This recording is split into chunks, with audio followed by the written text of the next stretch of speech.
Friends, and I am raw to the bone. What's today, y'all? Happy Tuesday. Good morning, everyone. Happy Tuesday. Uh, I wake up this morning sad for two reasons. One, because it freaking snowed. Two, because my mama leaving today. But still in all, I'm gonna play It's a Good Day because no matter what's going on, it's gonna be a what? Step one, wake up early, gonna rise with the sun. Step two, get some good, some food in you. Step three, think real hard about what you wanna be. Step four, everybody just do your thing. Wake up, today's gonna be a good day. Wake up, today's gonna be a good day. Wake up, today's gonna be a good day. Wake up, today's gonna be a good day. Wake up, today's gonna be a good day. Wake up, today's gonna be a good day. Wake up, today's gonna be a good day. Wake up, today's gonna be a good day. Set your affirmations, aspirations. I got shit to do. The aftermath of preparation. Good food, good mood. Blood and circulation. Good morning, One girls. step at a time, yeah, that's how you make it. Set a goal. You control and the steps you take them. I try to pick one. Thought, have some concentration. And if I make a mistake, it's called education. I try to do this every day, call it replication. Hey. Wake up, today's gonna be a good day. What? Wake up, today's gonna be a good day. Wake up. What? Today's gonna be a good day. Wait a minute. Today's gonna be a good day. Wake up. It's 26 degrees here. What? Texas? Wake up. Today's gonna be a good day. Wake up. Today's gonna be a good day. Life ain't easy, yo. I think there's a reason, though. Ups and downs, just like every different season, yo. Sometimes I'm high, Other times I'm barely breathing, though. You always gotta fight and hide from the demons, yo. Negative thoughts are poison the ride. Head full of thoughts, so here come the clouds. They'll never stop unless I can swap. All the bad for the good. In my head when I'm lost. Hey, what? So I'ma fake it till I make it.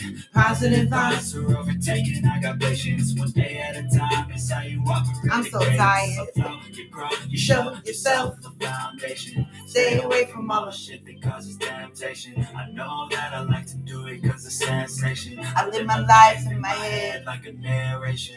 Don't expect greatness through my beds, man. I take it what? Wake up. Today's gonna be a good day. Wake up.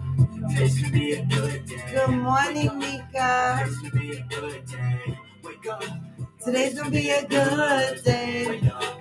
Today's gonna be a good day. Wake up. Good morning, Brandzilla. Wake up. Today's gonna be a good day. Wake up. Today's gonna be a good day. Wake up, we're gonna rise with the sun.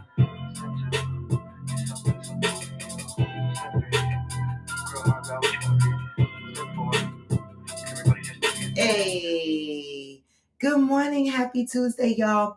I still have frog in my throat, right? I'm tired. It's so amazing how I have all this energy on the days that I have off, right? I get up, I'm popping around like a jumping bean. I have all this energy on the way up. All right. And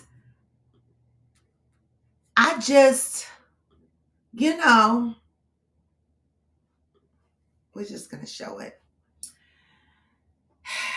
The day that we have to go back to work, or the day I have to go back to work, I'm exhausted. Now, I've had a great weekend. I've had a great week. I've had a great month. I've had a great 2 months. I cannot complain. It felt like my mother just got here. It felt like we were just planning this Jamaica trip. It felt like all of this happened like this. At one minute, it was going slow, and then the next minute, everything sped up. Well, today she's headed back. And what a day to be traveling back to Florida. It's fucking cold everywhere. It's cold in Florida. It's cold in Texas. It's cold everywhere, okay? We have snow on the ground. I'm constantly watching her flight to make sure that it's not canceled. But you know what? If it's canceled, she's here in New Jersey. It's not like she's away in some foreign country, so it's okay. All right, and so I'll keep everybody updated whether mama made it home or whether she's stuck with her daughter for another day or two or whatever. But I hope for her sake she gets home, because even though it's cold in Florida, I'm pretty sure it's not as brutal as it is here. In Florida, right now, they're in the 50s. Let me see. I can tell you right now what Florida is. St. Petersburg right now is 68 degrees. They're going to be 70 degrees today and raining. For them, 60 degrees is chilly, but 68 degrees should be okay. So for her, it's good that she's going back home because we are in the 20s and it's just going to get worse. You know, you know, see, days like this, I don't even go into the office, even if she wasn't here, because why would I go outside in the freezing cold? Good morning, Valerie. In the freezing cold, in the snow, to go to work. Why would I do that when I could stay home in the comfort of my house and work in the warm weather? Anyway, y'all, we are back. The holidays are over. Oh my God. As I drive through the neighborhoods and I see all the houses still decorated for Christmas, I'll be like, damn, it was a good idea to decorate these houses for the holidays. But I know motherfuckers are complaining now. I still see people with their Christmas trees up in their windows. I know that. I'm so glad I didn't put a Christmas tree up. I wanted one so bad. And then the day after Christmas came, and I was like, I'm fucking glad I didn't put no Christmas tree and no decorations up. I ain't got shit to take down. I ain't got shit to find storage for. I am so glad I did not indulge in the Christmas decorations. The holidays are over, y'all. I feel like my mama's leaving and I got to get back to business, right? Because my mind has been on vacation. I've just been taking a big mental break. But I have to get back into the swing of things. I have to take care of some personal business. I have to take care of my business's business. I have to get back into the grind of things with work. And I'm just exhausted thinking about it all. It's overwhelming. It really is. But life is life, right? Interesting enough, every holiday, well, on a regular, people steal packages in this building. And I've talked to a couple of friends, and I think I mentioned it on this show before. I talked to a couple of friends, and they suffer the same thing in their building. Even my mother in Florida suffers the same fate. There are thieves everywhere. I don't care what neighborhood you live in, okay? Well, my building, good morning, Cheryl. My building really got petty this time because they sick of the shit. I came down in the lobby one day and one of the tenants was in the lobby with the police. The super was down there too. I was like, oh, I see them taping papers on the glass door that we come through to get into the second glass door we come through to get into the building. They pulled pictures from the cameras of the motherfuckers stealing packages. Baby, one guy was dressed so fucking sharp. I was like, oh my God. He had his head down so you couldn't see his face. But he was dressed so sharp. I was like, oh my God. Look at this guy dressed so sharp. Coming in the building because the delivery people are really supposed to leave our packages in the second door in our lobby by our mailboxes, right? But they get lazy and they leave our packages in the lobby area where the intercom is. That's between the glass doors, right? So now the packages are not secured. Anybody can come by, open up the first glass doors to enter the building by the intercoms and take our packages. Well, baby, good morning, Hillbilly. They have pictures of these motherfuckers up on the glass of who stole our packages. One guy, the guy that was dressed nice, good morning, Reginaldo, took 5-6 packages in one swoop. He didn't even give a fuck what was in them. He just picked them up and walked out the door with a whole stack of boxes.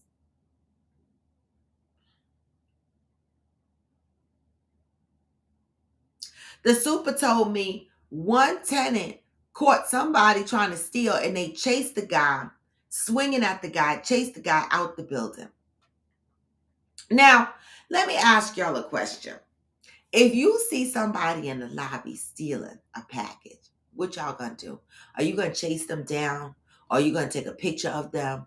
What are you gonna do? What would you do if you came down in the lobby of your building and you see a motherfucker stealing packages?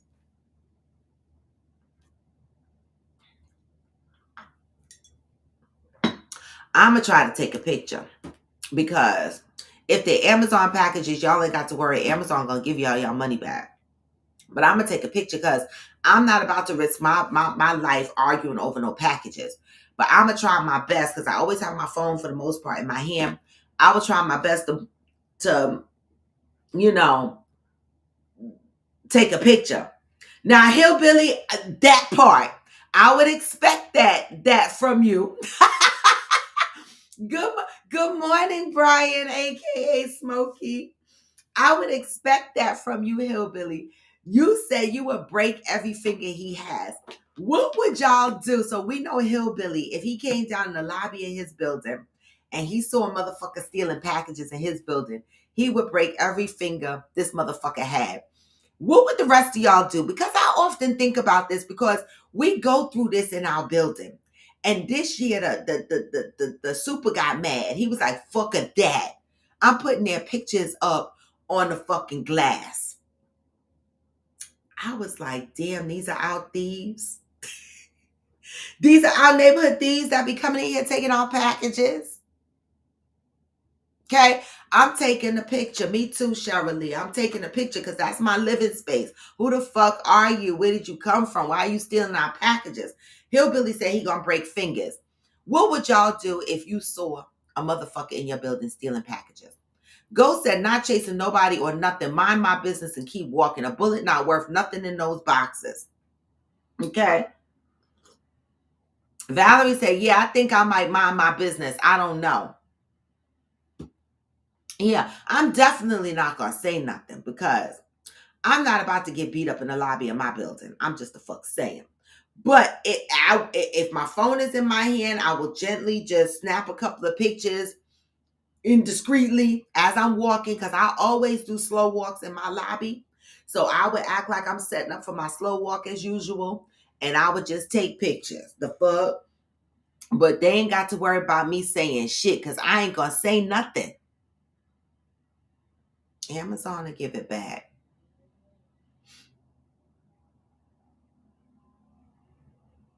Oh, Valerie said, or maybe I'll say, oh, you stealing? Wow. You know what's so crazy, Valerie?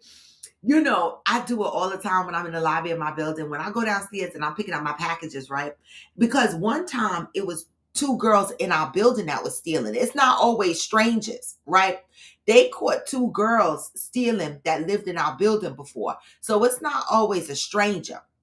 So when I go downstairs and I go pick up my package, right, and I see other people in the lobby, I talk loud. I be like, oh yeah, let me come down here and get my package because motherfuckers in the building steal. Motherfuckers in the building steal. I be like, motherfuckers in here paying almost $3,000 a month rent. Motherfuckers in here stealing. I do say that out loud. I said it a couple of times with my mama with me. I do because I want, listen, this is how I found out from a lady in the building because I was down in the lobby and I was like, motherfuckers keep stealing packages.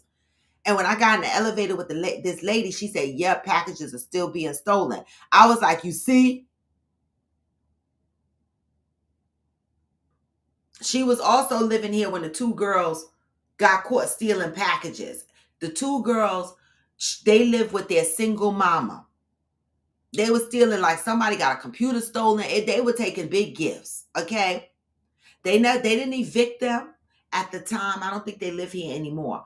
But they didn't evict them at the time because the tenant that reported the package stolen didn't press charges. See, me, I'm saying this now. I don't know if I would really, really do it when the time came because I try to give kids a second chance. But if you were constantly stealing and you just got caught, so now you're sorry, I don't know. Because I had a kid that I wanted people to give a second chance to. I don't know. I might not have had them evicted either, but I might have, I don't know what I would have did, to be honest. Because After that, I had major trust issues, but I don't think they live here anymore. That's why they steal and rent is $3,000. Ghost. Wait a minute. You said that's why they stealing because rent is $3,000, baby. Listen. It's not 3,000, right? It's close to it though. I think somebody in here might be paying 3,000 by now. I'm not, and all the apartments in here look the same, but the owner of my building has learned that we have a beautiful situation in this building. Our apartments are beautifully sized, and all these other fucking buildings that they're throwing up overnight are plastic. You can hear your fucking neighbors talking, and they charging $4,000 of rent for same similar square footage that I have right now, living in the same town I live in. So the owner of my building, they're starting to get smart. They're starting to say, wait a minute.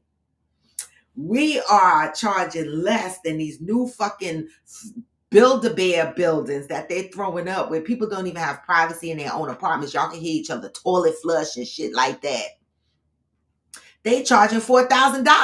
So I think the owner of my building is getting smart. And he's like, you know what? I'm going to start charging the new motherfuckers that move in. Okay? Now I pay up there, but not $3,000. Yeah, I be praying to the gods. Please. Now they did raise my rent another $100. So I'm almost at the 3,000. I'm kissing the tip of 3,000. Another couple of raises. Okay, so I be serious when I be like, I gotta go to work. Cause I cannot be homeless. The fuck? I cannot. All right. And so, thumbs up on your way in. Hillbilly said, I caught a guy stealing my neighbor's snow shovel. I made him put it back. Then I was road troll and wouldn't let him pass. He had to walk back home and get a ride to leave the area. Hillbilly, I love you.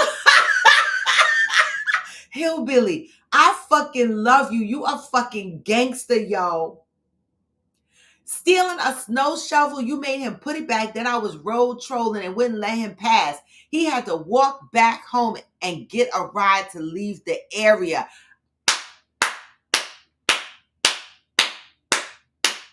This is what I'm talking about. Watching out for the neighbors. That's fucking neighborhood watch for your ass. All right? That's fucking neighborhood watch for your ass.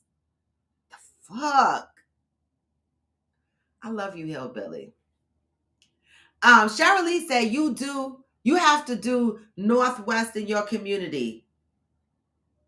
Northwest, NW.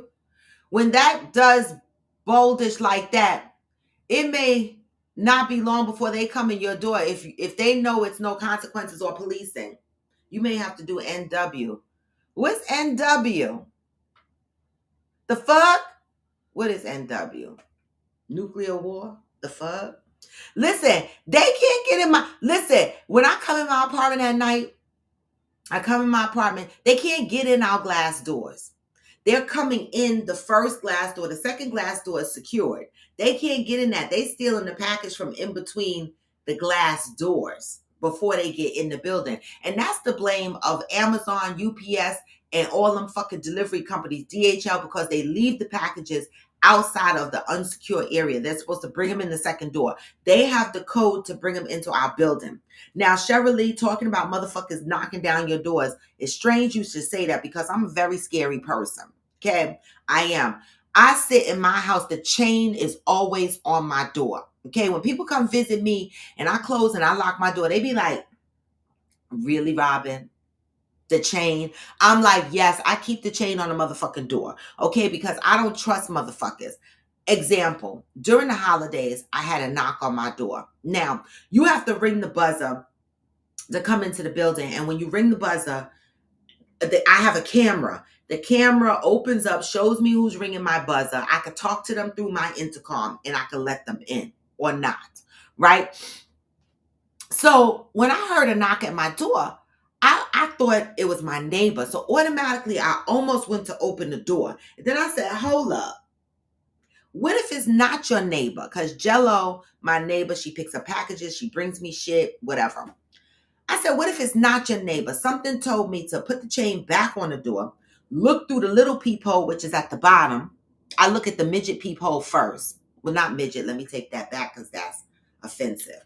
I look at the small person's hole first because, I feel like they're not going to be bending down trying to get me. And then I look at the normal size hole. And there was this gentleman standing there. And I was like, why is this gentleman standing at the door? So I slowly locked my 2 locks. The chain was already on the door. And I said, yes, how may I help you? And he said, oh, I want to help you with your PSEG bill. I said, I don't need any help with my PSEG bill unless you slide money under my door.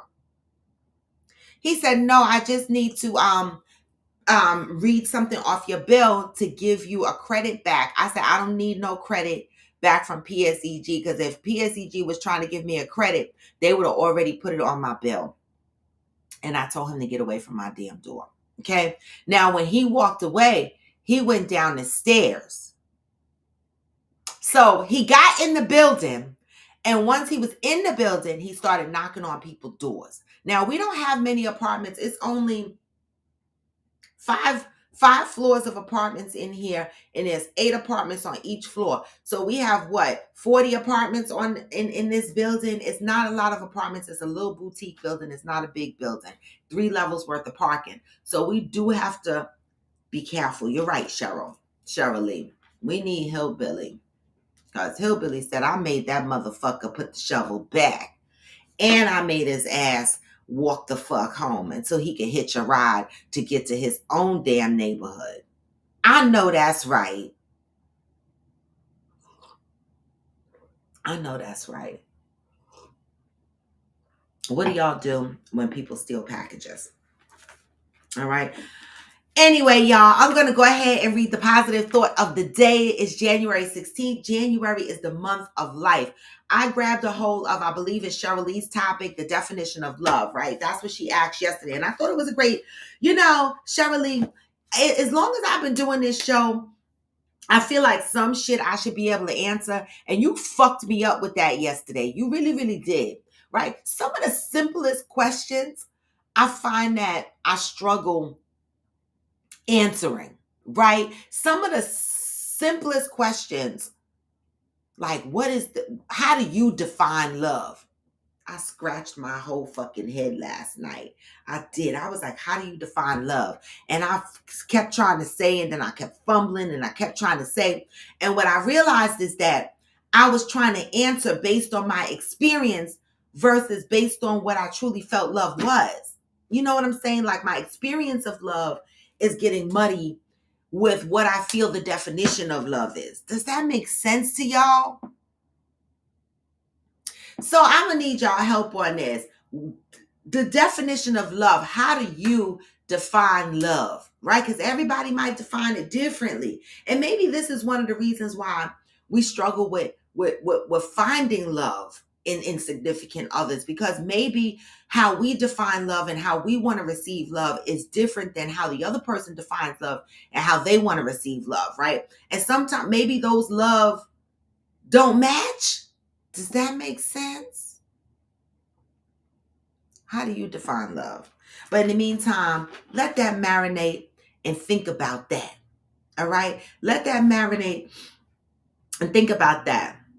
Well, Ghost, we're not talking about Texas. We're talking about, I know that that's big for Texas, right? That's big for down south, period, right? But we're talking about East Coast. We're talking about North, all right? This is small. This is a small building compared to all these other buildings. My last apartment, I was living around the corner in a high-rise building. I was on the 14th floor. I had a wraparound deck looking over on the side of the building where the pool was in the ground. Now that building was full service, concierge, swimming pool, everything. I had to move from there because every year the amenities, I had to write a check for $400 just for the amenities. Every time I renewed my lease, I had to pay $400 for the amenities. Amenities include access to the gym, gardening and all the landscape work, pool, maintenance, the maintenance men and all the concierge, right? So you were paying for all of that shit. That was included in your amenities. Every year you had to write $400 check for amenities, right? That was number one. Number two, I had 2 dogs at the time. They charged me $75 per dog per month rent. So I paid $150 the first 2 years, and then they raised it to $175 the remaining year or two that I lived there.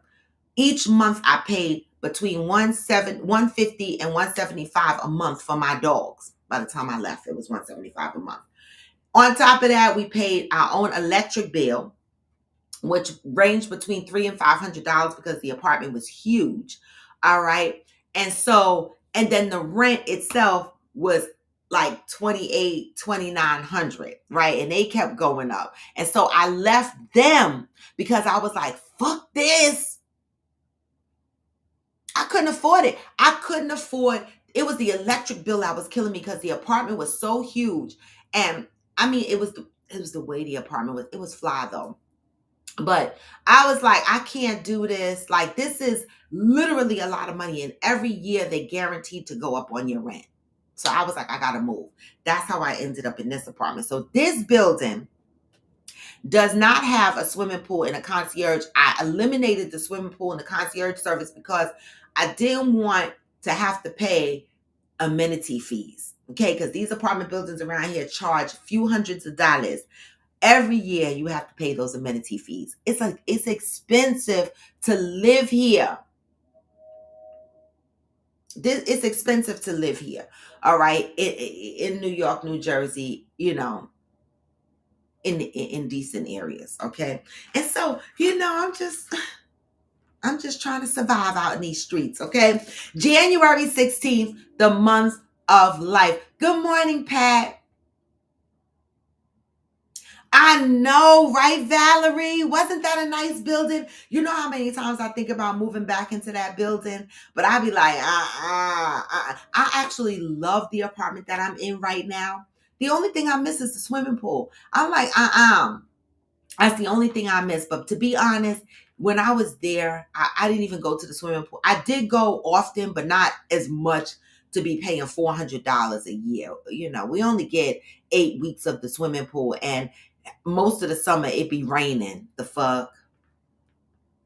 Well, Valerie, there is a rent cap in New York City. New York City has rent control. New Jersey does not. So New York City, we can't group New York City in with the New Jersey madness. New York City is nothing like New Jersey when it comes to rent. In New York City, they are capped with how much they can raise your rent. Okay? They can only raise your rent by a certain percentage each year. They are governed. New Jersey is not. New Jersey raises your rent based on the value of your apartment from year to year. So there are assessors that come out and assess these apartments on a yearly basis or every 2 years. They look at the apartments and they go, okay, this apartment is worth $3,200. At that point, the owner of the building has every right. If you're paying $2,600, he can raise your rent to $3,200 with a blink of an eye without no issue. New Jersey don't have no rental laws, no cap, no nothing. So a landlord could raise your rent to meet what the apartment is being assessed at. My girlfriend took a $300 raise 2 years in a row. We were living in the same development. Her apartment was 2 bedrooms in a den. It was a very highly requested configuration apartment. I had a 2-bedroom apartment. They had plenty of apartments that looked like mine, but they only had about 10 apartments that had the den. And so because those were highly requested, when her apartment got assessed every year, it was assessed at a high rate. 2 years in a row, she took a rent increase of $300 until she said, fuck this shit. She moved. Then when she moved, the same thing started to happen. She finally went back into buying a house after she didn't want to own a house again. But the way the rental market is, it forces us to think about home ownership, even for those that don't want to own homes. Because the first thing people say to me is, oh my God, you pay so much money rent. Why don't you get a house? I had a house before. You're not talking to someone who didn't have a house before. I had a house before. But what people don't understand is y'all are just looking at my rent and going, she's paying $3,000 for rent. But guess what? When my washing machine and dryer break, I don't have to pay for it. In an apartment ghost, a den is a special edition. I don't know what happens in Texas, but here in New York and New Jersey, you just do not get apartments with dens. You get houses with dens, but you don't get apartments with dens. You don't. Okay, she had a 2-bedroom apartment with a den. Okay, that's a big deal here in New York and New Jersey. Okay, we don't just have apartments with dens. Okay, we got 2-bedroom apartments, we got 3-bedroom apartments, and so forth. But when you get 2 bedrooms and a den, that's a good thing for an apartment, not a house, an apartment. Okay. And so listen, people be like, you need to get a house. I've had a house. My house in Sparta cost me $5,000 minimum, sometimes $7,000 a month to maintain. Okay. We have living rooms too, right? You know, she has 2 bedrooms, a living room, and den, 2 bathrooms. She had a big apartment. Okay. And she used the den as a 3rd bedroom because she had 2 kids. And that apartment complex didn't have 3 bedrooms. So long story short, New Jersey can raise your rent and it can really hurt you. I am grateful because the building that I live in, this particular owner has grace on us. He's not being greedy. He doesn't raise our rent crazy. He did raise my rent last year $50. This year he raised it $100. The year before he raised it $100. He let me stay here 3 years without raising it at all through COVID and all of that, right? And so I really can't blame the man. And every time my rent gets raised, guess what? I ask for shiny new things. I asked for a new fridge. There was nothing wrong with my fridge. I had a double door stainless steel refrigerator. I said, I've had that refrigerator since I've been here. Little pieces are chipping on the refrigerator. I don't like it no more. I want a new refrigerator. Every time y'all raise my rent and y'all keep calling this building luxury, I want something new and I want something shiny. Okay. I'm just saying. I have a dining area in my apartment. Okay, Ghost, listen, I had a big old 3,500 square foot house. All right. And my apartment has a dining room and a big island in the kitchen. I mean, I'm not short for space in my apartment, right? But it's expensive to live here. It is. Okay. Life, January 16th, life. Life will work for me when I realize I must be open to receive and willing to accept the goodness of life. You know, some of y'all need to listen to this. Let me just pull my microphone closer because life will work for me when I realize I must be open to receive and willing to accept the goodness in life. I'm going to need y'all to put your ear close so that y'all can hear this. Okay. Okay. Everybody knows somebody who has a goodness allergy. Whenever things get too bad in their life, whenever things get too bad in their lives, they find something wrong, some reason to reject the good. A person with a goodness allergy, woo, I love that title, will focus on what happened yesterday in order not to focus upon the good they are experiencing today. Woo wee! Nothing makes my ass itch more than a person with a goodness allergy. Lord have mercy, it triggers my whole fucking soul. A person with a goodness allergy, I need to repeat this, will focus on what happened yesterday in order not to focus upon the good they are experiencing today. Someone who always finds negative in the good. And you have to be like, damn, why you have to find a negative? Think positive. Makes my ass itch every time. They can't expect good. Instead, they make up stories about why nothing good can or will happen to them. If by chance it does, they rub their eyes in disbelief. When you are allergic to good, you rely on the past. You stay mad about what happened back then. You pick fights and keep arguments going. When your goodness allergy really flares up, you find something wrong with how the good came or who brought the good to you. You question why you are receiving the good and how much it is going to cost you. This person drains every bit of my soul. A goodness allergy is grounded in fear. Fear that you will get hurt. Fear that you will lose what you have. Fear that you don't deserve good. You are in fear that if you open your heart and mind to receive good, you will have nothing to whine and complain about. Because some people just need to whine and complain. There will be nothing wrong. At the heart of a goodness allergy is the fear that if nothing is wrong, then you too must be all right. And that would be too good to believe. Until today, you may have been suffering from a goodness allergy. You may have lived in fear that you are not good enough to receive good. Just for today, spend some time identifying all of the good things that have happened to you, for you, and through you. Write them down and ask yourself how you really feel about all the good that you have received and the good you have done. Today, I am opening myself to see and receive more goodness in my life.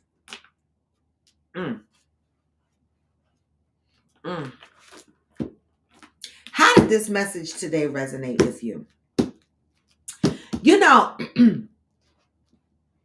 when I read this, because I read it before, my book is old. When I read this the first time, I felt it in my spirit. Because there are a population of folks that I know that find something negative in everything positive. And I don't understand it. Like when something good happens, they'll be like, oh yeah, well, they'll find something negative to say about the good. Oh, well, I don't know how long it's going to be this good. Oh yeah, about time something good happened. But this might not last. They always throw some dark cloud on a good thing that happens. And I don't know. I've never, ever been like that. And I could be annoying on the complete opposite end because I always find good even in the bad. I'm real opposite, right? And I think it's because I've been through so much bad. And I hear you, Cheryl, with the trust issues is why they react that way. I get it. But I feel like the opposite has happened in my life, right? Because I have not trusted people, right? Many people close to me have hurt me. And so I've had trust issues, right? But the one thing about me, for whatever reason, it's just instilled in me. I don't know where I learned it from. I don't know who I got it from because I have a population of people around me. It was even including my son. He went through years. Everything was negative and it used to drain me. And I used to be like, are you clinically depressed? Like, what the fuck? Are you bipolar? Why you never see no joy in nothing? Right? And it used to drain me. But me on the opposite side, I irritate those same people because I'm always thinking positive, even in the worst situations. Like, I was just having a conversation with Valerie the other day and I was telling her, what I got going on behind the scenes. And I said, a lot of people don't even know half the time when I got shit going on because I come on here with my bubbly spirit. And even when I'm not on here and you just see me out and about, I have a bubbly spirit, right? Because I always try to wait on the positive side. I always try to think that, no matter what's happening, some good is going to come out of this. And so when I'm surrounded around people that have a good allergy, it irritates me And Cheryl, I want to agree with you. Trust and fear is probably why they react that way, right? Trust that they've never had that many good experiences. So when a good experience happens, they think something bad is going to come from it. But how long does this thought pattern continue? Like when you navigate yourself through life and you're living in these fears and you're living with this trust issue, right? But you see through experience that you are experiencing the good. At what point do you recognize that everything is not bad or everything is not negative or everything is not a dark cloud? At what point does a person wake up from that fog of having an allergy to goodness? Right? Any of you have friends, family members in your life that think everything is negative? Like literally, when I used to have conversations with my son, right? Because he used to think his world was shit, right? And I was like, I remember one year I was talking to him and he was so down. He was like, I don't have nothing.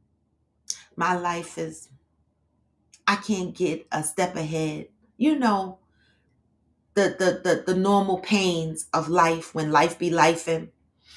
And I looked at him and I said, man, you really feel like your life is shit? He was like, yeah, he meant it. He was like, I'm miserable. I feel like I don't have nothing. I was like, for real? He was like, yeah. I was like, man, you're breathing. You're healthy. You got a roof over your head.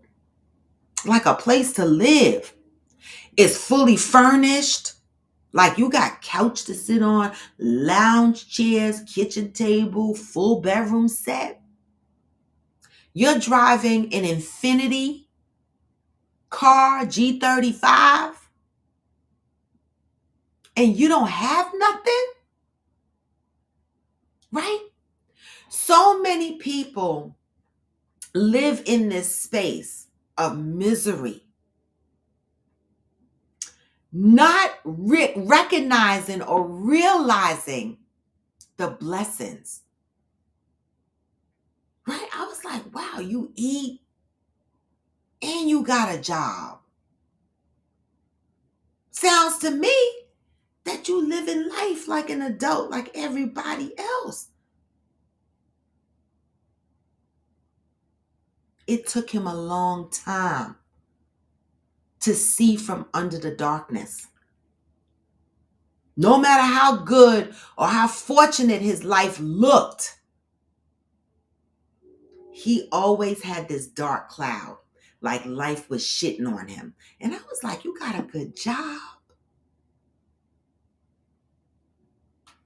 And it took him a long time to be able to say, thank you. I appreciate my life. He's there now, but it took years. And let me tell you something. It was a challenge for me because, good morning, Nakia. It was a challenge for me because me and my son navigated differently through life.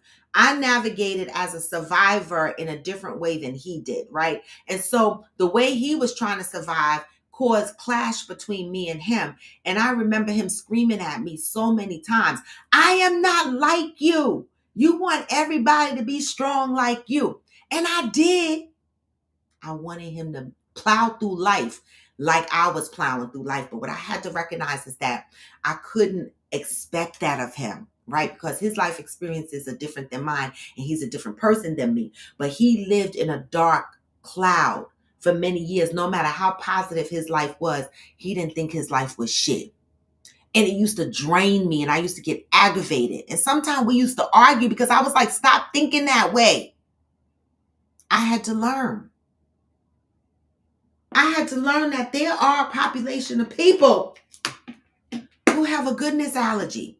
And my son was living in that space. He's no longer there. Now he appreciates life. He's thankful for the things that he has. But that took work. And I still have a population of people that no matter how many good things happen to them, they always make a comment about something negative in that situation.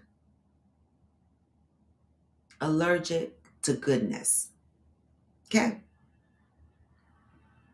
If that's you, work on yourself. Try to refocus. I know easier said than done. Try to refocus and appreciate the things. What I had to do was when I felt like my life was shit and I was going through a hard time, depression, anxieties, rebuilding myself again and again and fucking again, reevaluating my life. When I had to go through this process, I was like, why me? Right? Why am I going through this? I kept asking myself the whys, right? I didn't see much good at the time. But then I started to refocus and I started to say to myself, well, damn, Robin, you come home and you turn a key into a door and you know somebody right now who's homeless. That's not you. You come home and you sit down and you can make a cup of coffee. You can make something to eat. Literally open a refrigerator and see food in there. Turn the lights on. Sit down and watch TV. I had to learn to be thankful for the things that I have, not the things that I want. I want a lot of things, but I had to be grateful for the things that I have. And I feel like my life is blessed. I'm not where I want to be. And God knows I you know, I want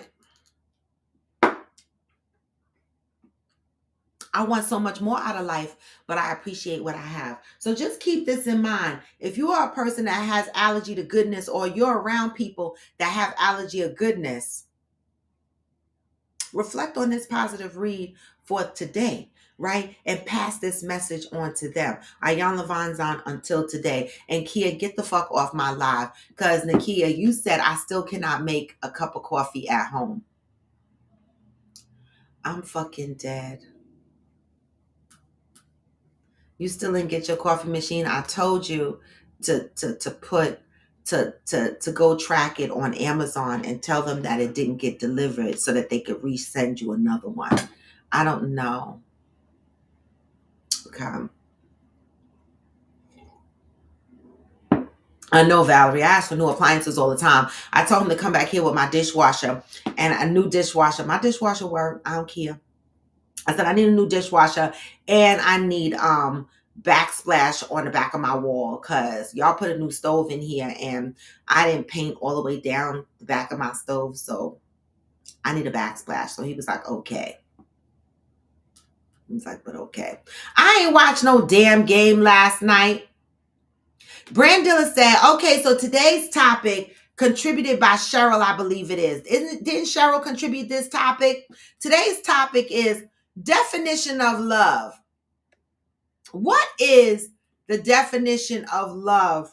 How do you, let's not say what's the definition of love, but how do you define love? What is the definition of love as far as you are concerned? Let me go up and see what brought this about. And this was a really good question that Cheryl asked yesterday, right? Because this might be one of the reasons, not the only reason, but this might be one of the reasons that people, when they get together at a significant other level, if they defining love differently, maybe that's what kind of ruins the relationship. Do we need to start asking each other how we define love when we're entering into these relationships, right? Because not all of us was shown love the same way. Not all of us define love the same way, right? And so maybe we need to have this conversation injected into our dating scenarios to make sure that we are expressing love the same way so that we can be sure to get the love that we want from the relationships that we want to be in, right? I'm just saying. Brandilla said, I think love is an action and a feeling.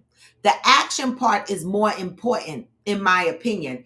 Give me some examples of love as an action for you, Brandilla? What does love look like as an action for you?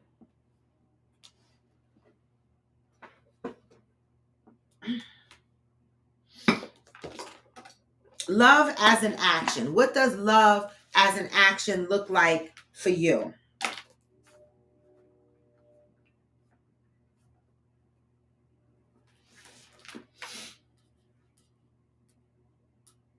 Okay. Hillbilly said, love is when your reason for living isn't you. Oh, love is your reason for living isn't you.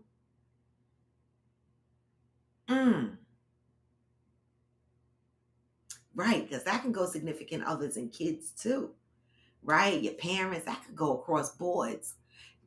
Love is when your reason for living isn't you.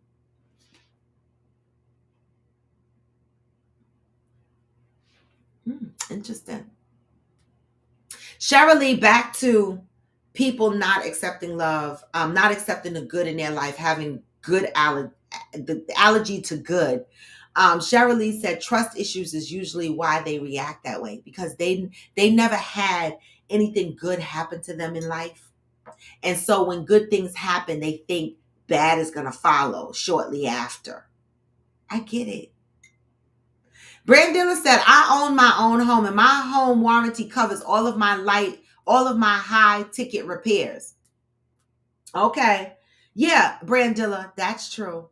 But when I had my house, it didn't cover the gutter cleaning man. It didn't cover the lawn mowing man. It didn't cover all of the expense. When my well was broken, I had to come out by the pocket $4,000 when my well was broken. It didn't cover my propane bill. That was $1,500 every 3-4 months. It didn't cover none of that. Okay. Yes, it would cover if my refrigerator broke, my dishwasher broke, maybe my roof had an issue. It probably would cover that. Homeowners insurance also covered the settling of the house when there's cracks in the wall, because after the first year, you get a couple of cracks, they come out and they repair it. But there's certain shit that home warranty will not cover. Okay, and that's the monthly bills. My house was running me anywhere from 5 G's and some months 7 G's a month to maintain. Okay. And so me living in this apartment, even if all of my bills together are $3,000 or a little bit over, I know for sure this is going to be my bills. And if anything happens to this apartment, they could come in here and do it. These guys come in here and they paint. I don't pay for that. I need all my baseboards and my doors painted white. Again, they're going to come in here and do that. I don't pay for none of that. And so for me, I've had both experiences. And so for me, I don't want the responsibility of a whole house by myself, because no. Mm-mm. And it didn't cover the plumber who came out when my tampon got stuck in the septic tank. I don't want to be bothered. Definition of love. All right. I will not be in a house by myself. I need a whole handyman. Okay. Or a man that can ensure that he can pay for the handyman. Cause I was stressed the fuck out in that house. Okay. Literally stressed the fuck out. I don't want to. No. Okay. No, Brandilla, your house is nice. Your house is really nice.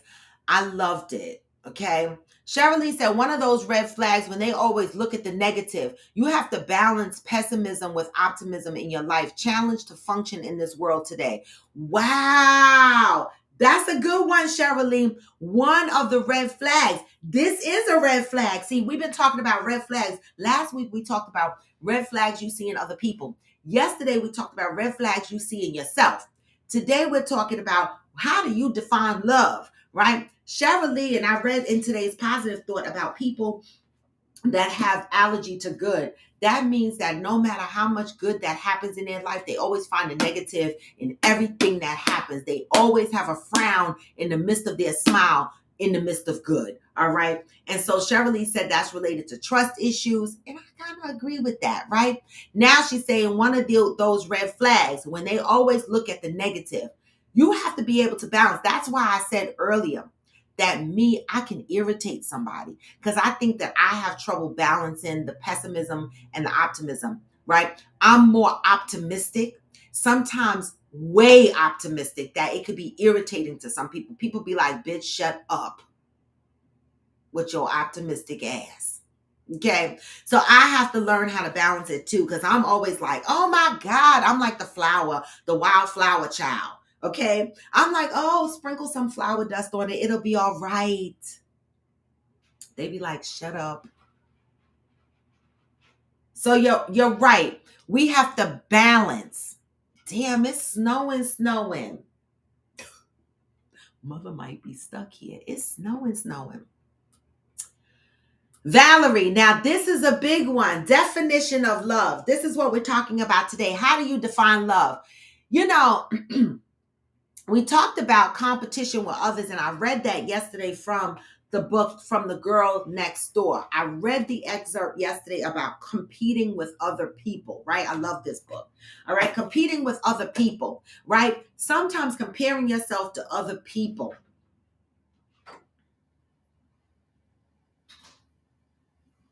it can cause all kind of fucked up thought patterns in yourself.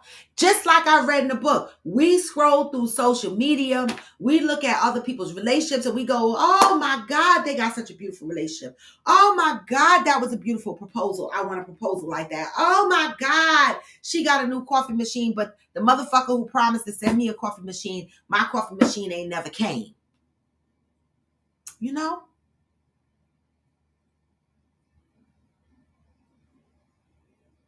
Comparing. But I mean, coffee machine should have came. I'm just saying. But anyway.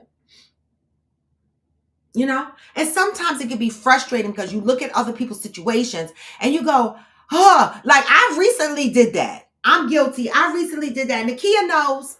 I mean, I'm honest. I live my life out loud. I mean, there was a situation, and Nakia probably going to jump me after this, but there was a situation where me and Nakia was talking about something and you know, I was like, why does shit not like that don't happen to me? And I told her that I was going to start talking to myself. But then after that, I was like, because I think I love my life. I had to go back and recalibrate.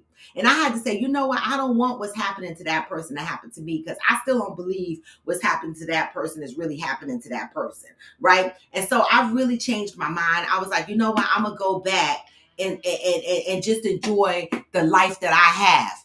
Right, because y'all, you ain't said a damn lie. You ain't said a damn lie. What the fuck did you just say? Y'all said comparison is the thief of joy. And it is.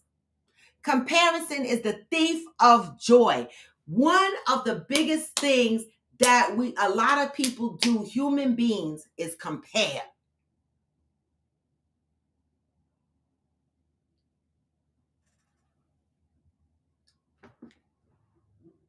So are you moving through life based on your definition of love? Or are you moving through life based on what you see other people experiencing through love? How do you define love? Let me go up.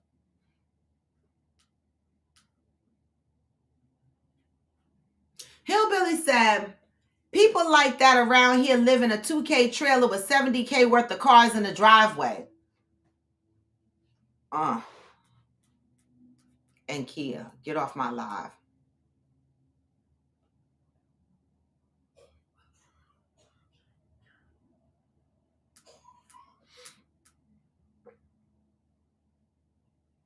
Cheryl said, yes, it would be much easier to love if we all defined it the same. Words of my therapist. She asked me, what was my definition of love? Oh, God. What was your answer, Cheryl? What is your definition of love? Hillbilly answered me, all right, I need to know what is your definition of love. Nakia said love is sacrificial. What does that mean, Nakia? I need a broader example. What does that mean? Love is sacrificial. Shirley, I want to know what you said to your therapist when she asked you what the definition of love is, because you fucked me up with this yesterday. I immediately wrote it down. I'm telling you, the simplest questions be having you like, because I told y'all I was trying to figure out if I was ever truly in love in the past, and I don't fucking know. I think I loved people, but I don't know. I don't know if I was in love with anybody. I don't know. I don't know. It's weird. Valerie said, okay, Valerie gave a whole paragraph. I love it. Valerie said, love is humble and kind, a feeling shared between two individuals that genuinely care about one another, the utmost respect, and protect and respect one another's feelings in different situations. Ooh, wait. I love that. Love is humble and kind. So shit, I don't know what kind of raggedy shit I had, because it wasn't humble or kind. Mother, you looking out the window? You looking out the window? Y'all, can y'all see? If I turn my screen around.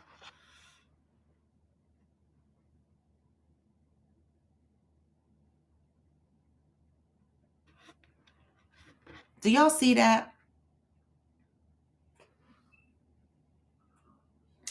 I have a secret, y'all. It's not really a secret. I'm scared to drive in the snow, y'all. I gotta get mama to the airport.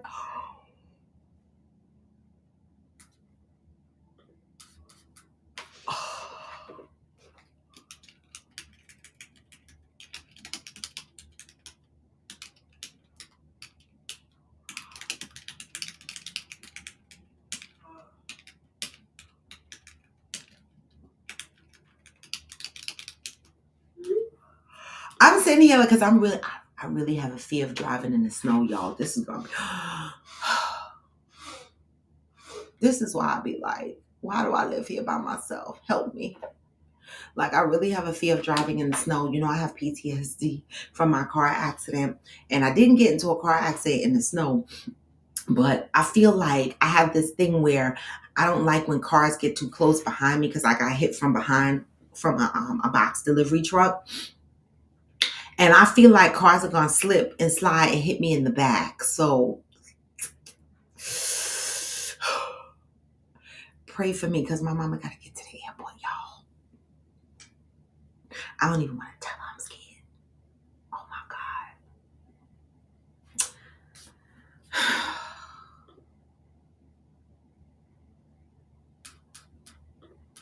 All right. So anyway, I'm going to try not to think about it. Okay. Smokey said, AKA Brian, making sacrifices for something or someone you genuinely care about or care for.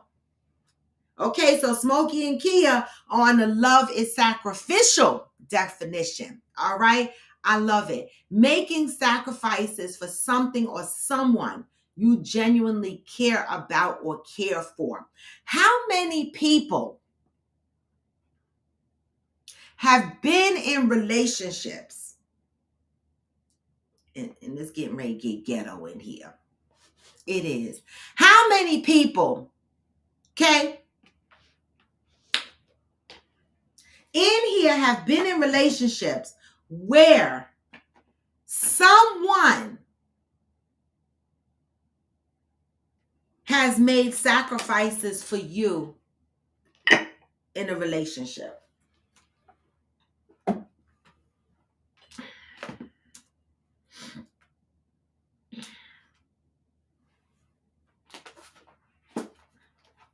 How many of you have been in a relationship where someone has made sacrifices for you and you felt it? You felt the sacrifice.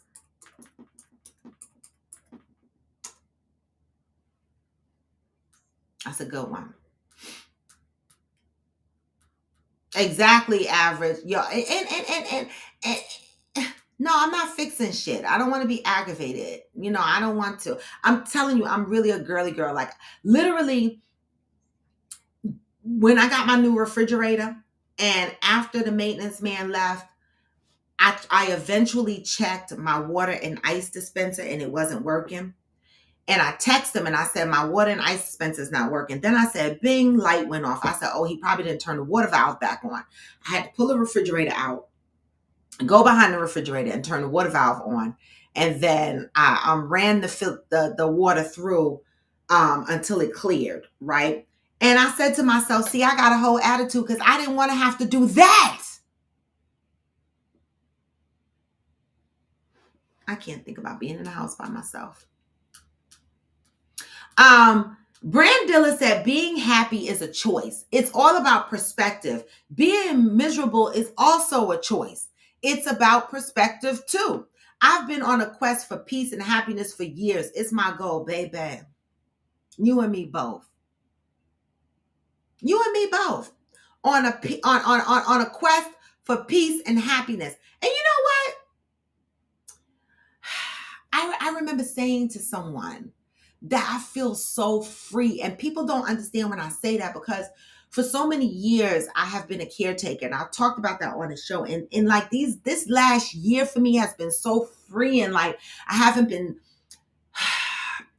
stepped into the room in my grandmother duties. I've just been focusing on me. And it's the freest feeling I ever felt.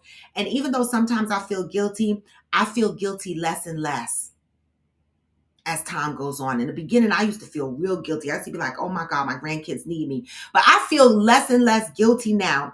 And even my son understands it. Even though I know he wants me to come over there and be more active, he understands the need that I have to focus on myself right now. And it's my quest for peace. It's my quest to understand what I need out of life without the mud being in the waters, without muddying it up with other people's needs and then my needs get crumbled up into their needs. No, I need to understand what RAW's needs are, what it is she wants out of life, what makes me feel peaceful and joyful, right? And that's what I'm going with. And that's what I've been going with. And it feels so fucking good. It do. Not to say I don't have any issues and worries on a daily basis, because I do. But I'm appreciative. That's a good goal to have. Good morning, Aquanda. What the hell is going on in Chicago?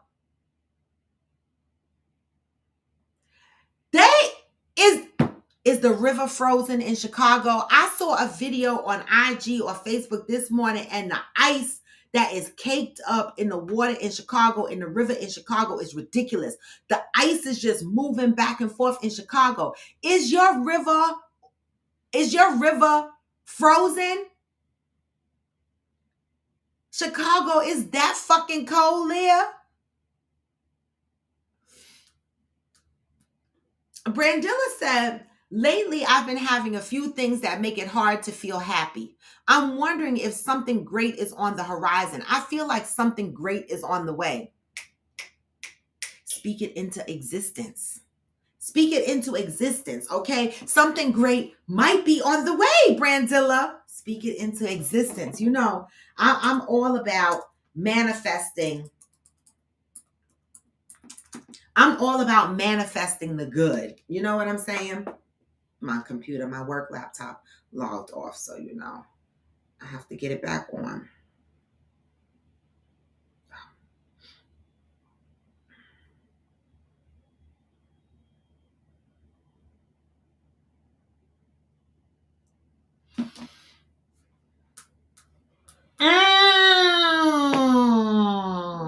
Should we expect this as a part of our love journey? Love hurts. Should we expect this as a part of our love journey?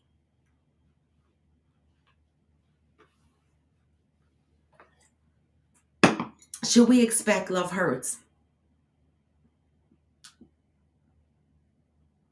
And Hillbilly Pat Benatar ain't never lied. That's a name from the past. Pat Benatar said, love is a battlefield. I know that shit is right.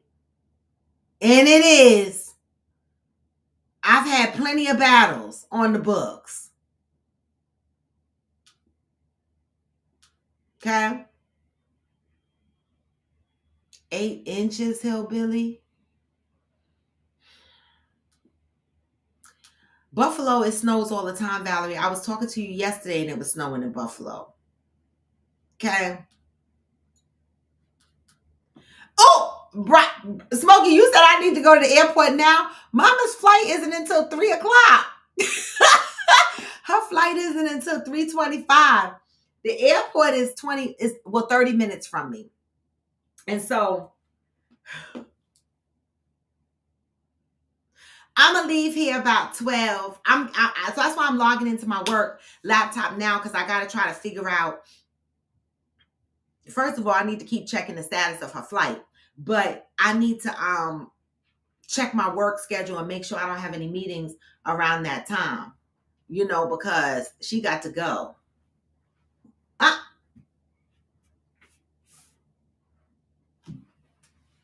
Look at her peeking in here as she's trying to make her way out the door.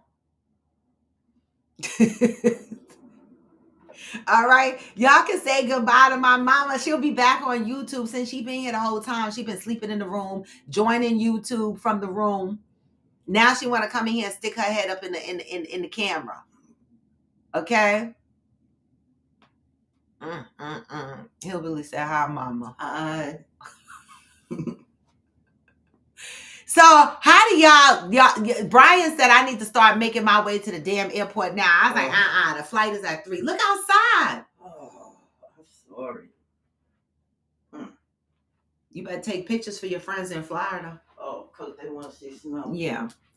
Cheryl said, I said to her, my motto has always been love is an action word. I had heard I love you so many times, but didn't actually feel it. Woo! Baby, Cheryl Lee, say that shit. Good morning, Nut. Say that shit. How many times a motherfucker said I love you and you felt like they hated you? I was like, this is love? God dug it, I don't want it. I feel like it. The fuck? I don't want the shit. You right. Love is an action. And I'll be so torn, you know, in my life because I need words of affirmation. I need to know how you feel about me. I love to know how you feel about me. Let me the fuck know. Don't leave me in suspended animation out here floating around and I don't really know how you feeling about me or where the relationship is going or how we're navigating through things, right? And I'm going to take accountability for that too, because I run from those conversations because I be like, I be scared because, you know, I'm very scary. Because I don't have another heartbreak in me. I'm gonna poke somebody. I am. Okay. I that's why I be like, can people just see me? Like, don't get with me and be like, oh my gosh, she's too much. She's too girly. She need too much because I'm gonna need it. I am. I'm gonna need it. Okay. Like right now, I'm looking out the window like, who is gonna come and take me to the airport? Because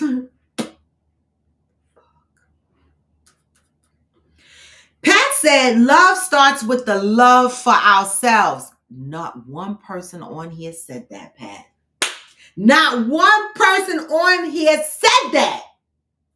What is your definition of love? Not one person on here outside of you, Pat, said love starts with ourselves. Right? No way can you really love someone if you don't first love yourself. How would you know what love is?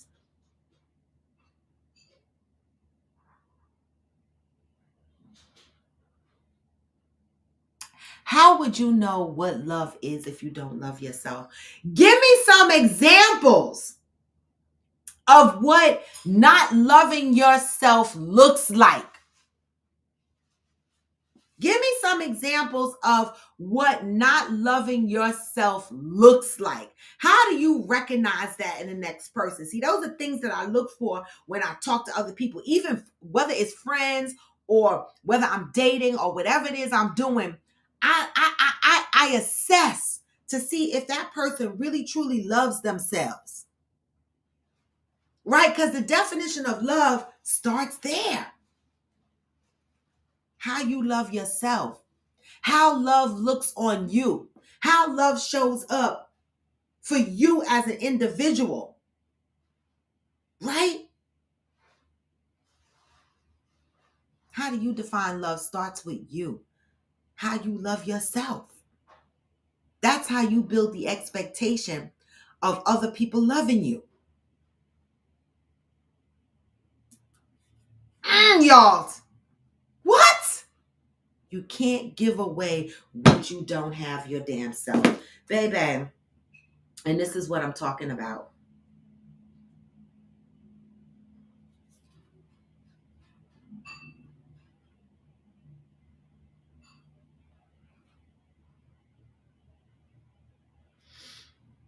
And this is what I'm talking about.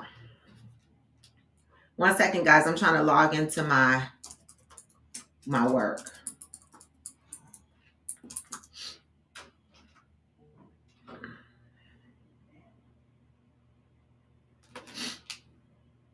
Okay. You can't give away what you don't have yourself. That's a good one. I know I gotta check her flight. I will. I'll check it. I mean, I know Smokey. Oh Lord. Oh God. Help us, baby Jesus. It still say on time.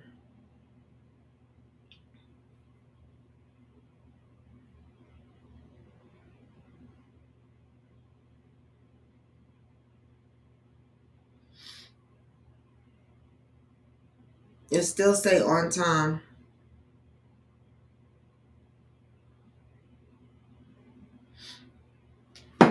It still say on time. I got her boarding pass on my phone. Mm-hmm.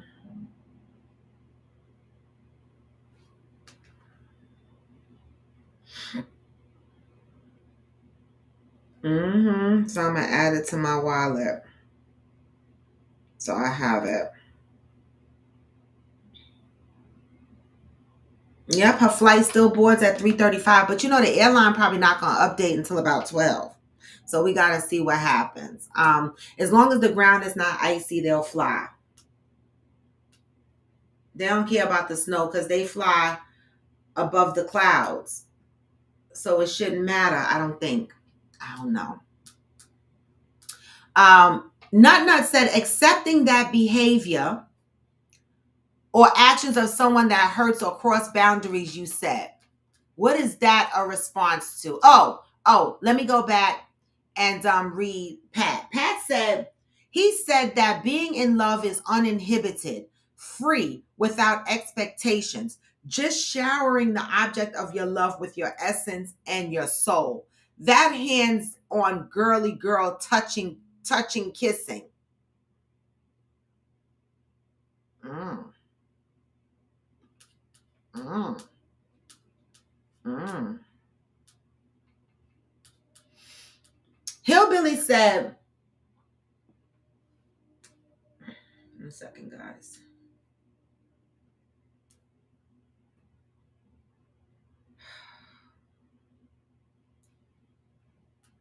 Drug addicts struggle with loving themselves. Drug abuse destroys the ability to love. And you know, this is why I understand it when people say, I can't date alcoholics. I can't date certain individuals because, oh, what's happening?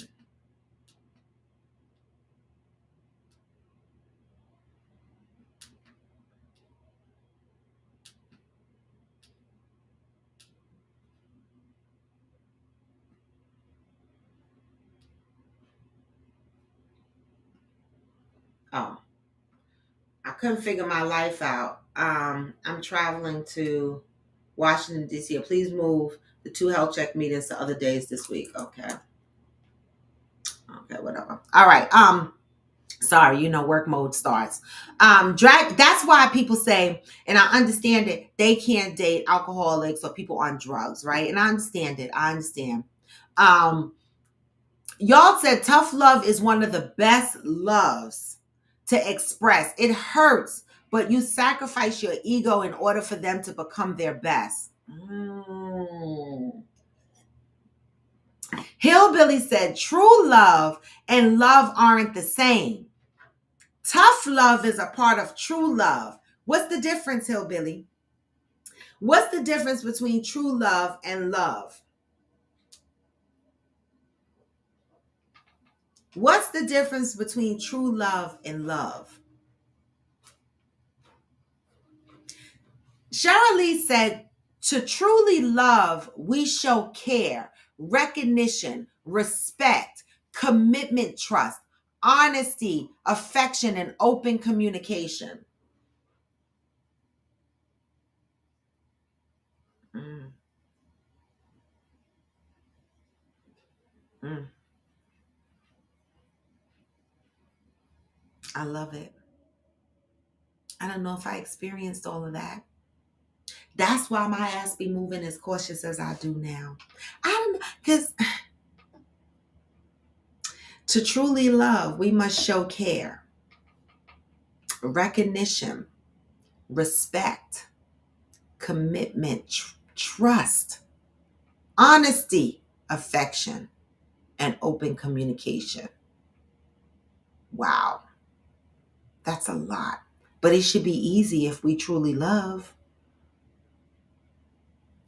I think we need to start asking this question. We need to start asking this question to people that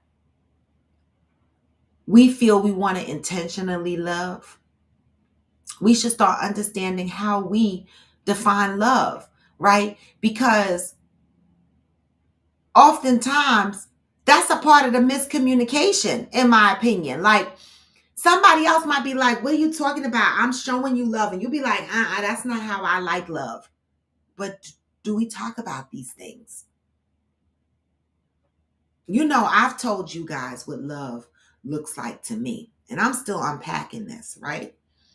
Love looks like all the things that Shirley said, right? Show the fuck up for me.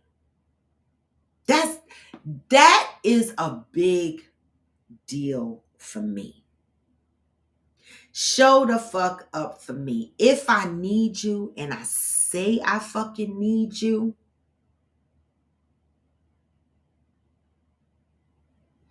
and you do not show up for me, I won't trust you. And I don't mean it's because you can't show up for me. There's a difference, right? You might not be able to show up for me at that moment for what I need, but showing up doesn't always mean actually executing on the thing that I need. It can mean simple communication. It can mean helping me navigate through it. It can mean a lot of things.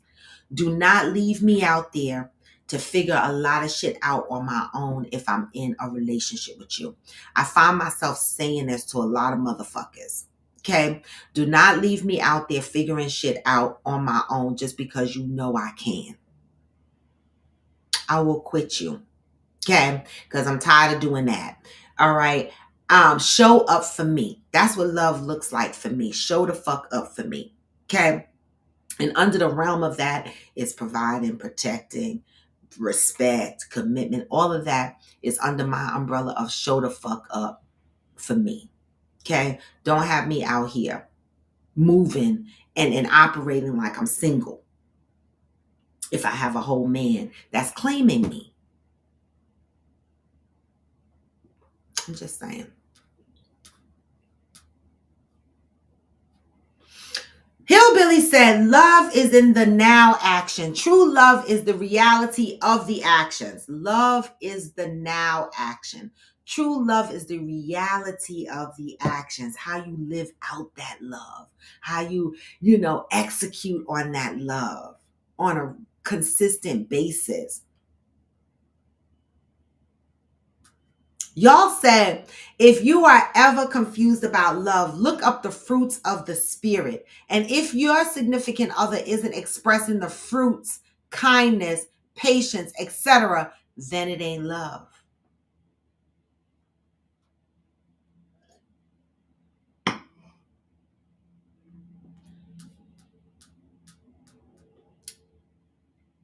Y'all said, do y'all believe in unconditional love? I think that only exists with mothers and God. Everybody else has conditions. I want to agree with you, y'all. I used to believe in unconditional love. I don't anymore. Mainly because I have conditions too. Like, I'm just not going to love you just because. I'm not. I'm not even going to lie about it. See, I used to say, I want love unconditional. I want love unconditional. Love me unconditionally. No, because I'm lying, because I'm not loving you unconditionally. Because if you do some fuck shit, I might quit you.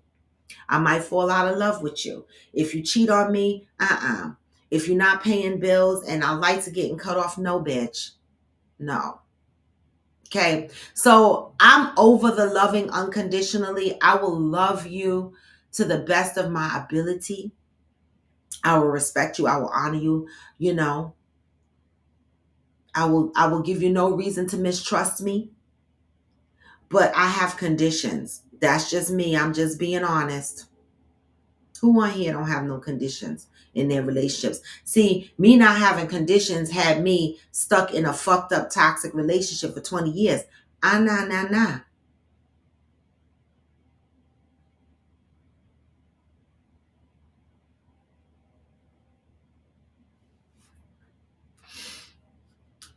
Hillbilly said, I can love you by rubbing your back. You can tough love by telling me I'm doing it wrong and tell me how. I can truly love you by listening and doing it right.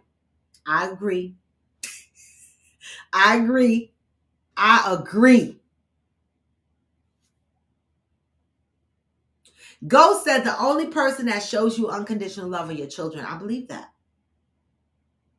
And your mother. I have to say mother because I loved my son through some raggedy ass conditions when motherfuckers was like, I was like, fuck y'all.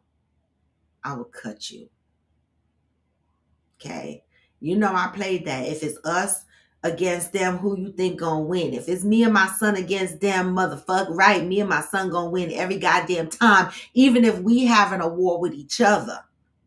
Ain't nobody gonna win above us. Okay, that's that unconditional love. And your daddy. Right. Your parents. Let's leave it like that. Fuck. Y'all said, can you even truly love someone that doesn't even have standards and boundaries? I can't. Like, oh, what's wrong with you if you accept any old thing? Mo, what? Mo, why did I see your whole ass face when I read that? Accept any old thing. Right. See, those are the guys that the people that they might call simps. People that accept any old thing. They just be misdefining these words. Accepting any old thing. Gotta pay attention. That's a good point, y'all. Are we paying attention to other people and seeing if they have standards and boundaries in place? That's a good one. Pat said, Hillbilly, my first love was a drug addict. You are right. No matter how hard he tried, he could not love. I had to let it go because I loved myself. He said he cared for me enough to let me go. My baby daddy was a whole crackhead. I was the fuck deuces out. Because you stealing everything that's not pinned the fuck down. Goodbye. That I cannot deal with. That fucking wrecked my nerves. The stealing of shit. I'm working, I'm in high school, and I got a child, and I'm babysitting part-time, and you stealing? The fuck? No. I don't do drug addicts.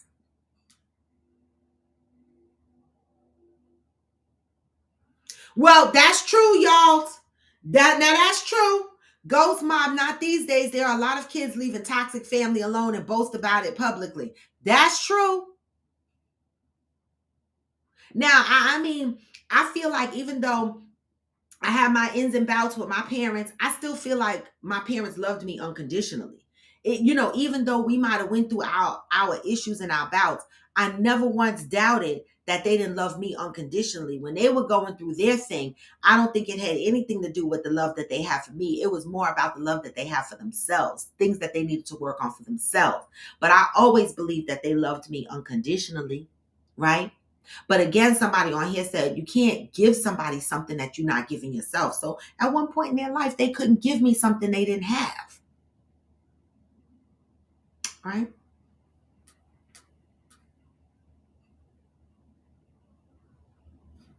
Okay. So Cheryl Lee says, so we don't confuse love with cathesics?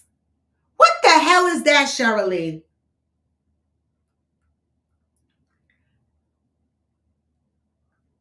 What is that? Cathexis? Cathexis?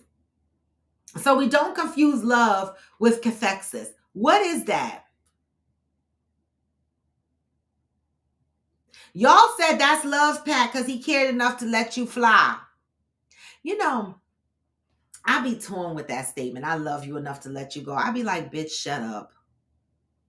I hate that statement. I really do. You love me enough to let me go. I know it's a good thing, but I hate that statement. I think it's an excuse. Just fucking quit me, bitch. Don't go through, it's me, it's not you. I don't give a fuck. Just quit me. Don't even take me down that bullshit road. Okay? We waiting for cathexis to be explained. Y'all say, yep, my parents had to love themselves enough to get clean first before they could exhibit love to us. That part. That part. See, my baby daddy never had the chance to get clean because he died. He died an addict. He had sickle cell. Found out while packing up his apartment he had bone cancer.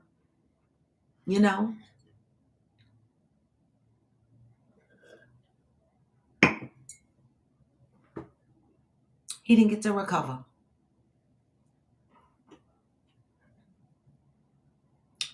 I don't do drug addicts. It's very traumatizing. Okay? What is cathexis before I end this show? Because I got a lot of work to do and I got to get my mama to the airport. But what is cathexis? Because I need Cheryl Lee to explain. Anybody Googled it? So we don't confuse love with cathexis. Let's see what it means. Because Cheryl Lee, she either typing a whole lot.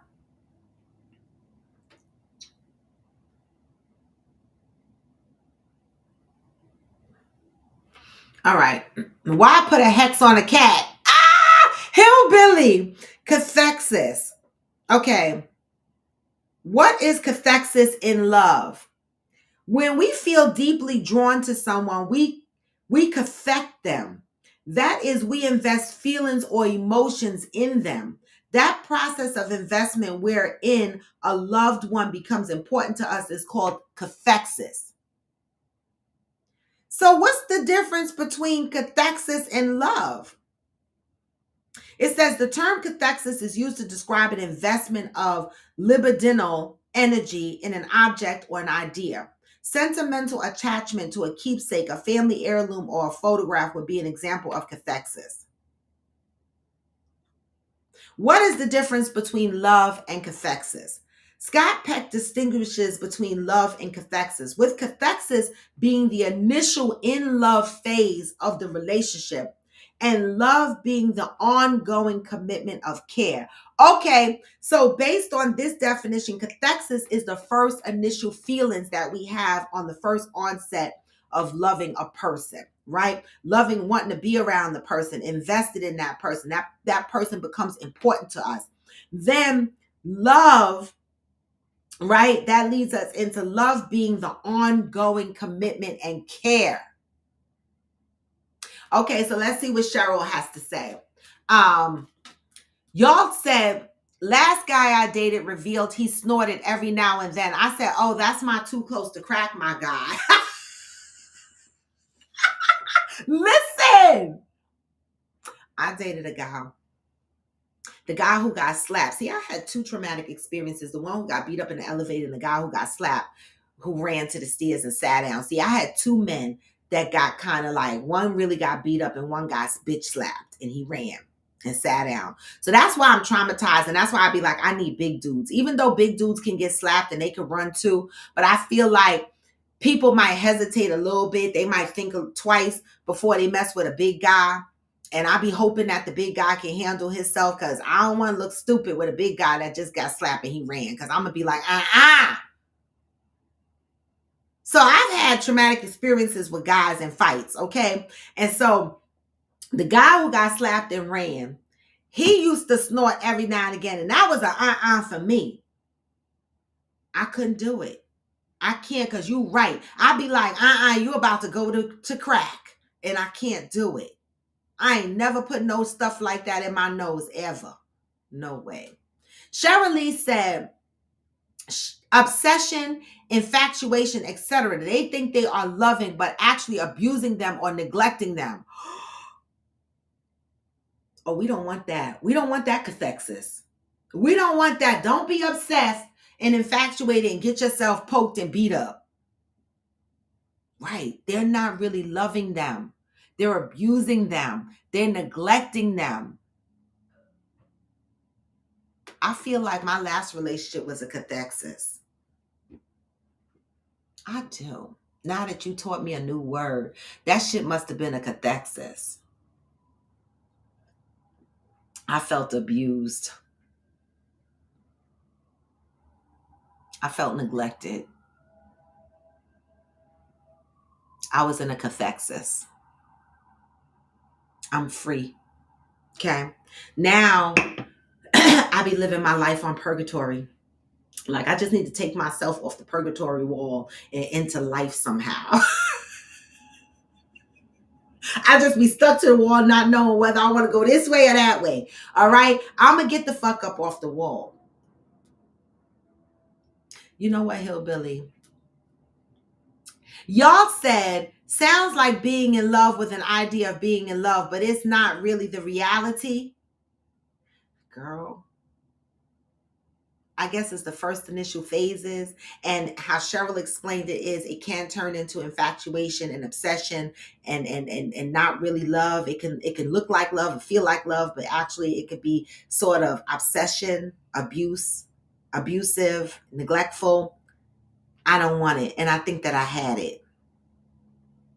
Okay, so let's be careful of the cathexis. But this was a good topic, y'all, because thank you, Cheryl Lee, for bringing this up. And you know, I love the fact that y'all ask these simple questions that are really not easy to answer, because, and I love the fact that you bring it here and you say, my therapist asked me this, because, you know, simple little questions like that will have you journaling and writing shit down and unpacking a lot of shit off of a simple question like that. A simple question like that asked to a prospect that you're dating with hopes of being in a relationship with. Simple questions like that can get you guys on the same level of what love looks like for both of y'all. Because sometimes you might find that the person that you want to be with or that you're loving up on sees love differently. And maybe it's going to clash with how you see love.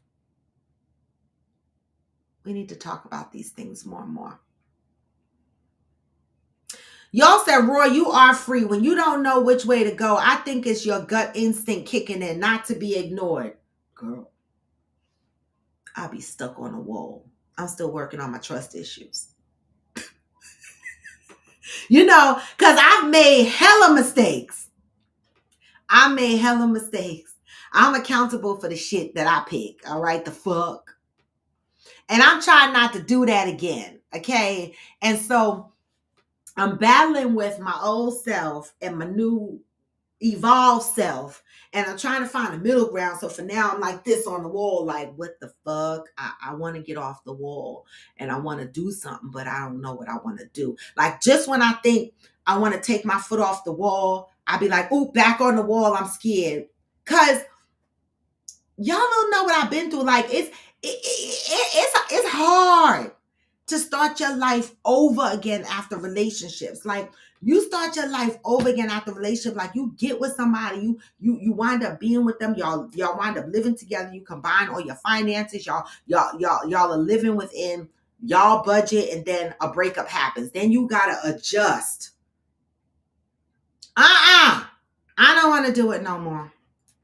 Listen, next motherfucker not leaving. He leaving, I'm leaving with him. I don't want to. I don't want to adjust no more. And so we need to understand what love is, how we define love. And we need to have these conversations to make sure that we are loving each other. We need to stop fooling ourselves and stop going out there as adults asking other adults to unconditionally love you. Because no, ain't nobody gonna unconditionally love you. But like we said, your kids and your parents. And sometimes that's a struggle. So don't expect these men and women that you are dating to love you unconditionally. Because if you raggedy, in my world, you will get quit. All right. I cannot love unconditionally at the risk of losing myself. Okay. Listen, y'all, we go together for life. Because this is why I got to be careful.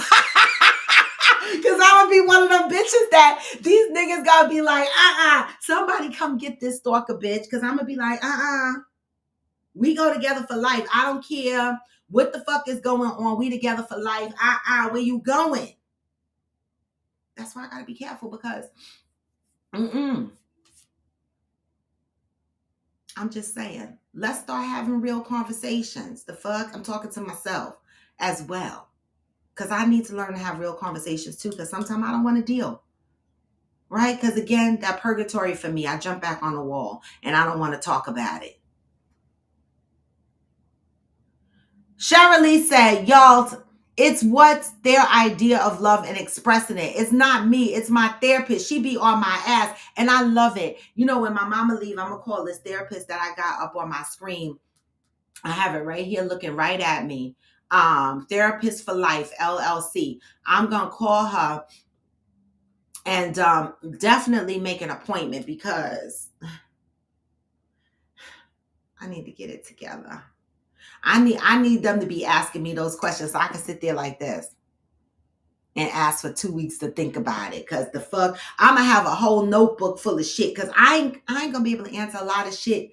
I know it. And a lot of times it's not because I don't know the answer.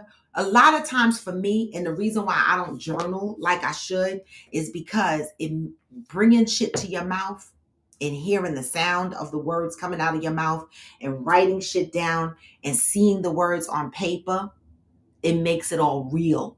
And sometimes I don't want to bring it out of my mind, because as long as it's in my mind, I could play with it and go, maybe it's not real.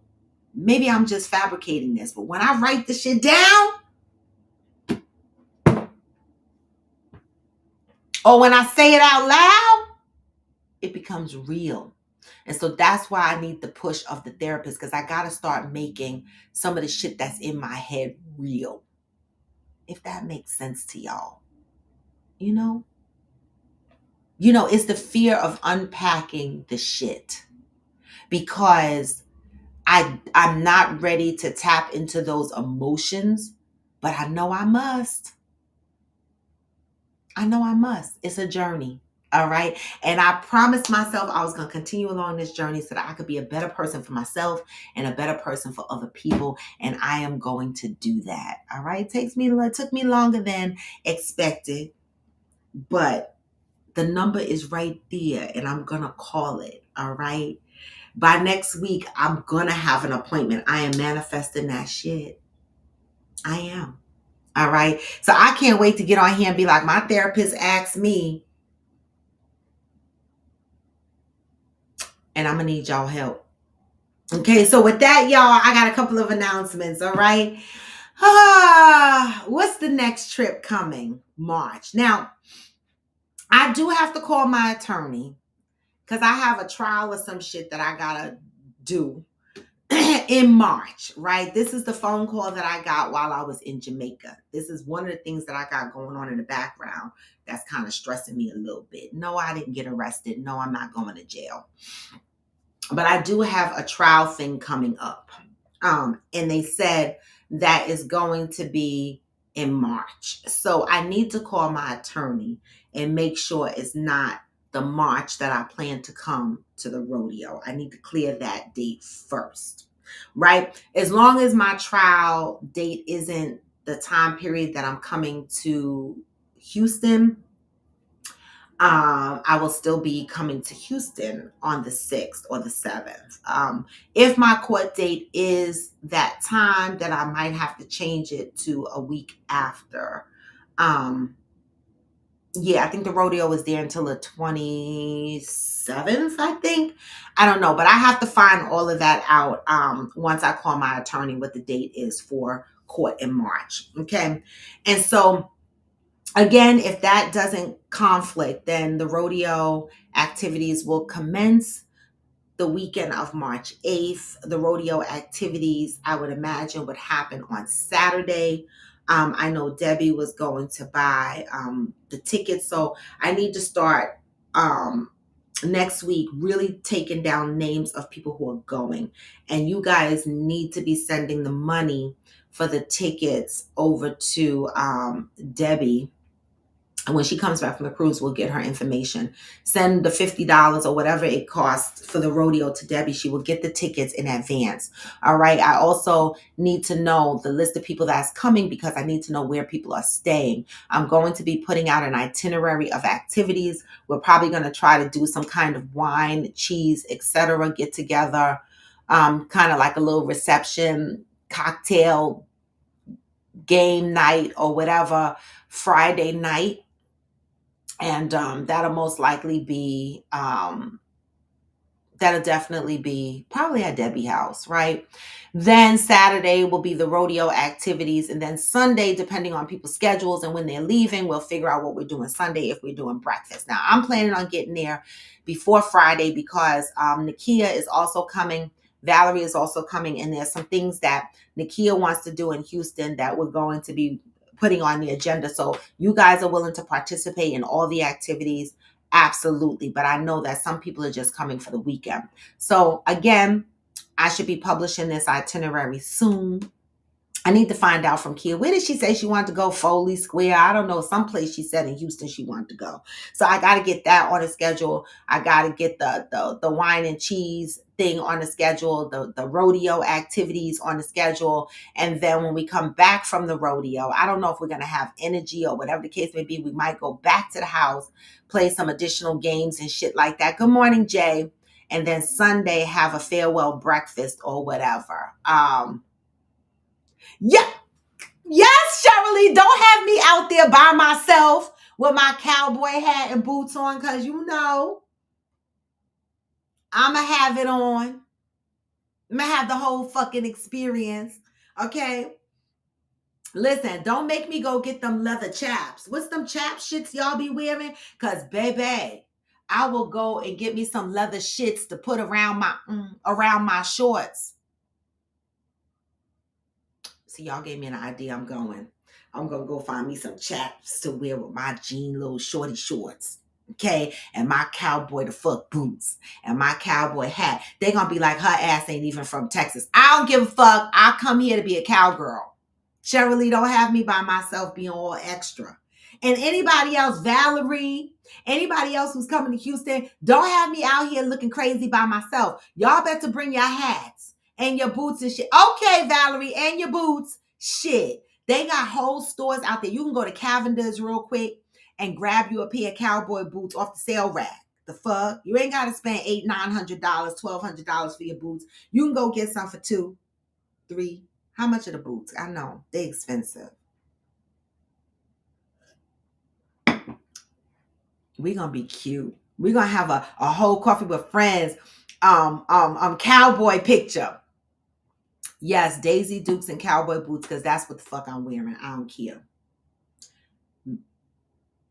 That's it and that's all. That's what I'm going to have on. Okay?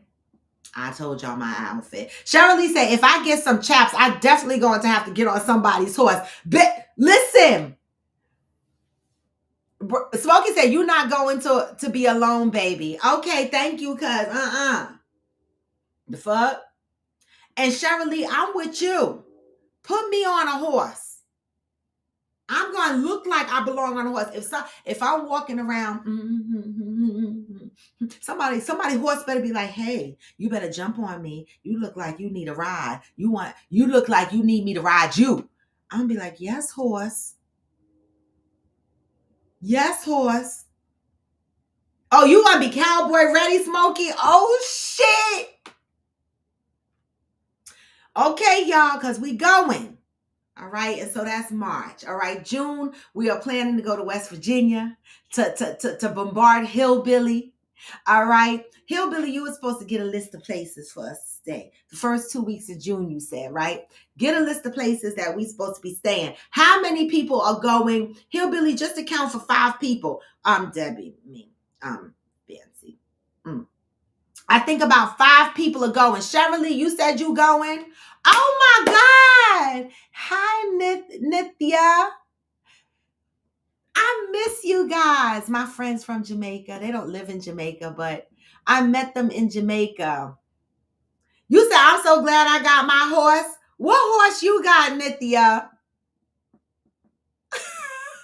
What horse you got? Because, baby, you got a horse. I want to ride it. I want to ride it. So, okay, so let me finish going down my list of trips. All right, so March, we got the rodeo in Houston, Texas.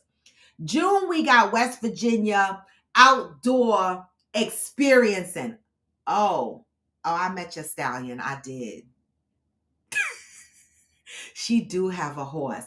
Oh, Nithya said we offered. I know.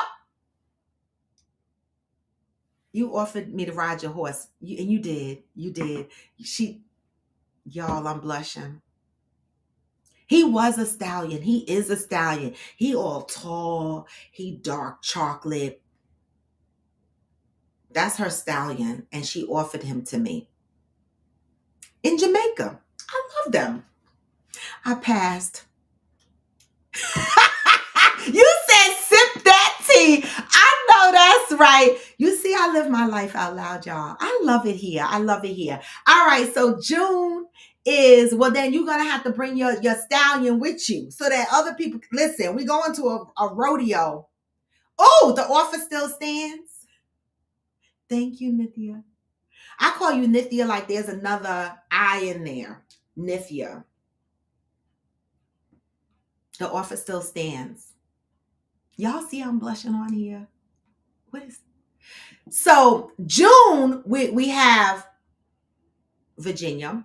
Then we go into August where we have our end of summer soiree, coffee with friends. End of summer soiree is going to be at Breathless Resort. So Nithya, you and your stallion better be coming to my Breathless trip August. It's August 21st through the 25th. All the details and the itinerary and the link to book your trip will be out in the next week or so. I should be circulating this. All arrangements will be made through Travel Joy, aka the travel agent Avia Banks. She will be collecting your deposits, securing your resort stay, making sure you have transport from the airport to the resort. You can also book your airline ticket through her, or you can book your airline ticket separate. If you book your airline ticket separate, like we did last year, just give her your airline details, information. She will make sure that your transportation is set up for you when you arrive at the airport. All right. Breathless is an all-adult resort. All right. With adult activities. The difference between the Cancun trip and the DR trip from a resort perspective is, even though they were both adult resorts, Breathless is more tailored to more of the adult lifestyle. It might give off a little bit more of a sexual energy. Resorts like Breathless also they normally do theme parties. So where in Cancun, I created my own theme parties. In Breathless, I'm going to try to align my themes with whatever themes they got going on. So if they have a toga night, for example, I'm going to have a toga night. If they have an all-white night, I'll have an all-white night. If they have whatever neon, I'm going to promote an all neon light. This way, we don't have to pack extra stuff. Right now, we, like last year, will be meeting around the pools and playing our games and doing different activities, right? And again, this is grown adult folk fun. Some people, you have to read them, they're desperate, or give them the rules before they get there, because some people get jealous and they don't want their partners to be touched by other people. But this is an adult scenario, so enjoy yourself. Enjoy yourself. All right. So Breathless is the resort that we'll be staying at in August. Then we skinny over to Friendsgiving, which is in November, where we have the house rented in Galveston, Texas. And then we will be communicating the Friendsmas location, which is going to be in Florida around December 5th. That house has not been secured yet. I will secure that house after I pay for the house in Houston. All right. Now, reminder, everyone that's staying in the house in Houston, you owe a balance. Your balance is due by March 31st. If your balance is not due, and RAW me has to pay for the house and cover your expense, you will not have a space in the house and you will lose your initial deposit. So let's not do that, right? Let's not make it an administrative nightmare for me. I have a lot of trips planned, and Debbie and Fancy have been so nice enough to help me with this on the sidelines without me really even asking. Right. So it's a lot of administration that goes behind the scenes with planning these trips and organizing. So make it as painless for me as possible. Okay. Breathless looks awesome. I'm thinking about postponing my birthday celebration. Shirley, I'm so sad you're not going to be there. Right? But you'll be at every other event. I'm so sad you won't be at Breathless, but you will be at Friendsgiving and you will be at Friendsmas. So that's okay. Good morning, DJ. Good morning, Trey. Okay. And so with that, those are all the activities that we have planned. All right. It's a lot, y'all. It's a lot. And so I got to get my life together. I really, really do, because I got a lot of stuff going on. And besides that, I got personal life, and I have a corporate job, and I have another business, and it's just a lot of stuff going on. So have patience with me. If I'm behind schedule and something that I owe somebody out there, have patience with me, because January is my birthday month, and that be the priority. Yes, I said it right. I used the right grammar. That be the priority. So forgive me if I'm late on providing anybody with anything they asked me for. I will get to it. I promise you.